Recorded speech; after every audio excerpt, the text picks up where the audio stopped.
আসসালামু আলাইকুম রহমাতুল্লাহ। প্রিয় দর্শক, আজকের ভিডিওতে আমি আপনাদের সাথে এমন কিছু আমল নিয়ে কথা বলবো। এই আমলগুলো যদি আপনি নিয়মিত করতে পারেন, ইনশাআল্লাহ অল্প আমলে অধিক সওয়াব অর্জন করতে পারবেন। আজকের ভিডিওর এই আমলগুলো করতে বড়জোর 1 মিনিট থেকে 2 মিনিট সময় লাগবে। এই আমলগুলো খুবই ছোট্ট, কিন্তু এর ফজিলাত অনেক অনেক বেশি। কোনো ব্যক্তি যদি আল্লাহ তাআলার ফরজ বিধান পালন করার পাশাপাশি এই ছোট্ট আমলগুলো করতে পারে, ইনশাআল্লাহ অনেক সওয়াবের ভাগীদার হতে পারবেন এবং পরকালে আল্লাহর রহমতে জান্নাত লাভ করতে পারবেন ইনশাআল্লাহ। মুমিন মুসলমানের জন্য এই 8টি আমলের গুরুত্ব অনেক বেশি, যেই আমলগুলোর বিনিময় মহান আল্লাহ তাআলা মুমিন বান্দার আমল নামায় অগণিত সওয়াব দান করবেন। প্রিয় দর্শক, আজকের ভিডিওতে আমলগুলো আপনার কাছে অনেক সহজ মনে হবে। যে আমলগুলো তো আমি জানি, তারপরেও আমি আপনাদেরকে বলবো ভিডিওটি দেখুন এবং নিয়ম নীতি সহকারে ফজিলাত আকারে দেখুন, তারপরে আপনি আমলটি করুন। আজকের ভিডিওটি অত্যন্ত গুরুত্বপূর্ণ, তাই ভিডিওটি না টেনে শুরু থেকে শেষ পর্যন্ত দেখার অনুরোধ করছি।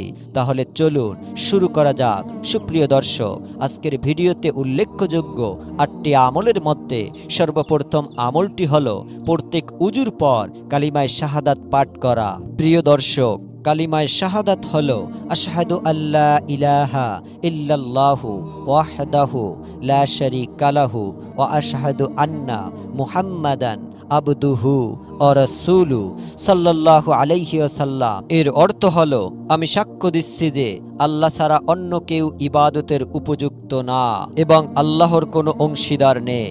আমি সাক্ষ্য দিচ্ছি যে হযরত মুহাম্মদ সাল্লাল্লাহু আলাইহি ওয়াসাল্লাম আল্লাহর শ্রেষ্ঠ বান্দা এবং আল্লাহর প্রেরিত রাসূল। প্রিয় দর্শক, এখন আপনি বলতে পারেন যে উজুর পরে যদি আমি কালিমায়ে শাহাদাত পাঠ করি তাহলে কি লাভ হবে, আমার কি কি ফজিলাত, আমি এটি করার ফলে আমি কি পাবো? এর ফজিলাত হলো হযরত উমর ইবনে খাত্তাব রাদিয়াল্লাহু তাআলা আনহু থেকে বর্ণিত। রাসূল করিম সাল্লাল্লাহু আলাইহি ওয়াসাল্লামের ইরশাদ করেছেন, তোমাদের মধ্যে যেই ব্যক্তি সব নিয়ম কানুন সহ উত্তম রূপে উজু করবে এবং শেষে এই কালিমায়ে শাহাদাত পাঠ করবে, তার জন্য জান্নাতের 8টি দরজা খুলে দেওয়া হবে।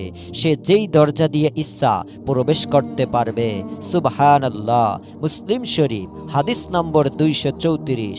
আল্লাহ তাআলা অতি সহজ এই আমলটি নিয়মিত করার এবং এই ফজিলাত অর্জনের তৌফিক দান করুন, আমিন। দ্বিতীয় নম্বর আমলটি হলো প্রত্যেক ফরজ সালাত শেষে আয়াতুল কুরসি পাঠ করা। প্রিয় দর্শক, আয়াতুল কুরসি হলো সূরা বাকারার 255 নম্বর আয়াত। আমি আপনাদেরকে স্ক্রিনের মধ্যে বাংলায় উচ্চারণ সহ আয়াতুল কুরসি দিয়ে দিচ্ছি, আপনারা সেখান থেকে মুখস্থ করে নেবেন ইনশাআল্লাহ।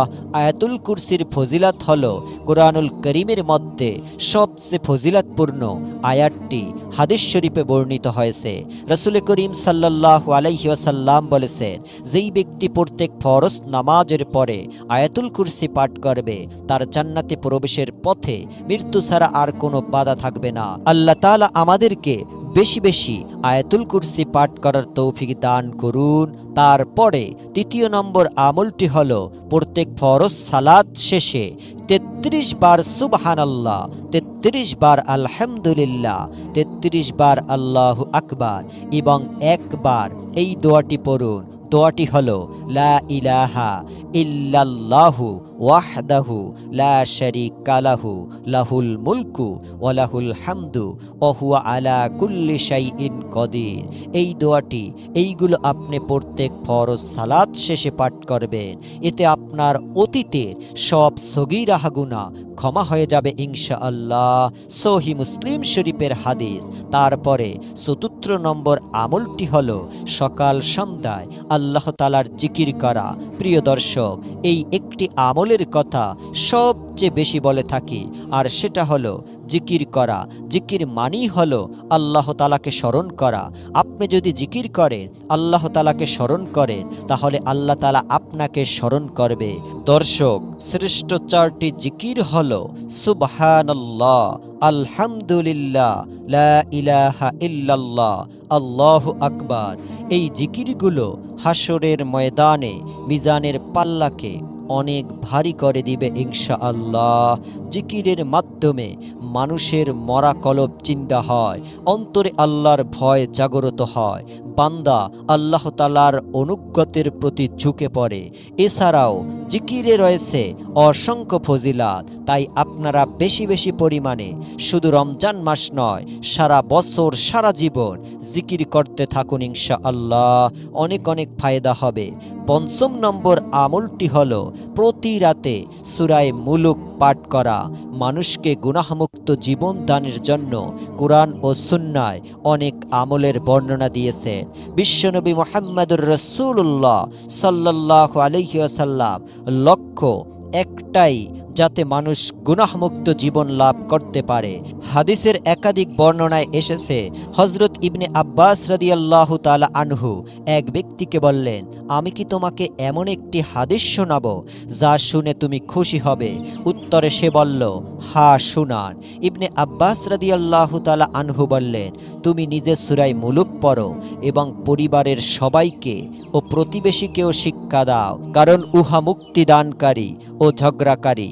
কিয়ামতের দিন আল্লাহর সঙ্গে ঝগড়া করে উহার পাঠকারীকে সে জাহান্নামের আযাব থেকে রক্ষা করবে এবং কবরের আযাব থেকে বাঁচিয়ে রাখবে। রাসূল করিম সাল্লাল্লাহু আলাইহি ওয়াসাল্লাম বলেছেন, আমার একান্ত কামনা যে এই সূরাটি আমার প্রত্যেক উম্মতের অন্তরে গেঁথে থাকুক। ইবনে কাসির, আল্লাহ রাব্বুল আলামিন আমাদের সকলকে এই সূরা সহি শুদ্ধভাবে পাঠ করার তৌফিক দান করুন, আমিন। তারপরে ষষ্ঠ নম্বর আমলটি হলো রাসূল সাল্লাল্লাহু আলাইহি ওয়াসাল্লামের উপর সকালে 10 বার, সন্ধ্যায় 10 বার দুরূদ পাঠ করা, যেমন দুরূদ ইব্রাহিম অথবা সবচেয়ে ছোট্ট দুরূদ শরীফ সাল্লাল্লাহু আলাইহি ওয়াসাল্লাম, সাল্লাল্লাহু আলাইহি ওয়াসাল্লাম, সাল্লাল্লাহু আলাইহি ওয়াসাল্লাম। এটি পাঠ করলেও দুরূদ আদায় হয়ে যাবে। এছাড়াও বেশি বেশি নবীর প্রতি দুরূদ পাঠ করা অধিক সওয়াবের কাজ।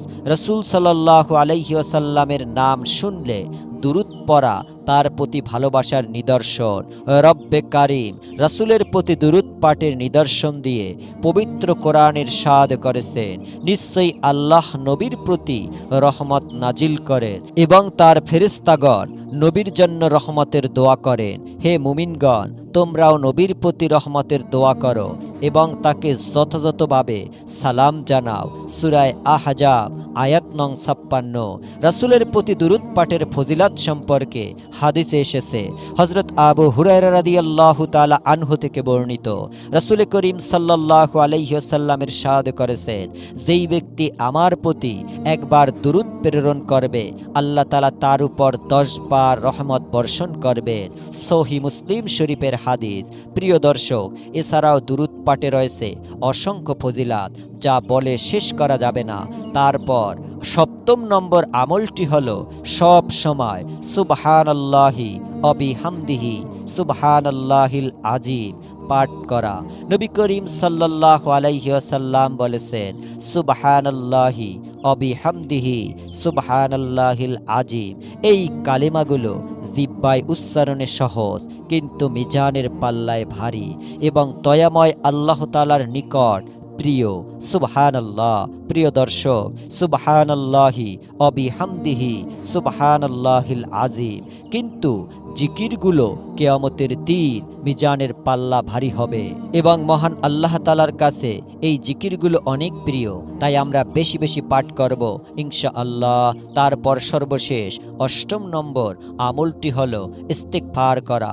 ইস্তিগফার হতাশা ও দুশ্চিন্তা দূর করে। প্রিয় নবী সাল্লাল্লাহু আলাইহি ওয়াসাল্লাম বললেন, যেই ব্যক্তি তার পাপাচারের জন্য ইস্তিগফারের মাধ্যমে নিয়মিত আল্লাহ তাআলার কাছে ক্ষমা চাইবে, আল্লাহ তাআলা তার দারিদ্রতা দূর করে দিবেন, তাকে সব বিপদ আপদ থেকে রক্ষা রক্ষা করে সচ্ছলতা নিরাপদ দান করবেন। সে আল্লাহর রহমতে এমন উচ্চ থেকে রিজিক প্রাপ্ত হবে যা সে চিন্তাও করেনি। অর্থাৎ আপনি সব সময় ইস্তিগফার করতে পারেন এইভাবে, আস্তাগফিরুল্লাহ আস্তাগফিরুল্লাহ আস্তাগফিরুল্লাহ। ইনশাআল্লাহ আল্লাহ পাক আপনার সকল সগীরাহ গুনাহ ক্ষমা করে দিবেন এবং আপনার যত বড় কঠিন গুনাহ থাকুক না কেন আল্লাহ রাব্বুল আলামিন ক্ষমা করে দিবেন এবং আপনি অধিক সওয়াব অর্জন করতে পারবেন। তো প্রিয় দর্শক, এই হলো মোট 8টি আমল। আল্লাহ রাব্বুল আলামিন আমাদের সকলকে এই আমলগুলোকে সব সময় আঁকড়ে ধরার তৌফিক দান করুন, আমিন। সকলে ভালো থাকুন, সুস্থ থাকুন। আসসালামু আলাইকুম ওয়া রাহমাতুল্লাহি ওয়া বারাকাতুহু।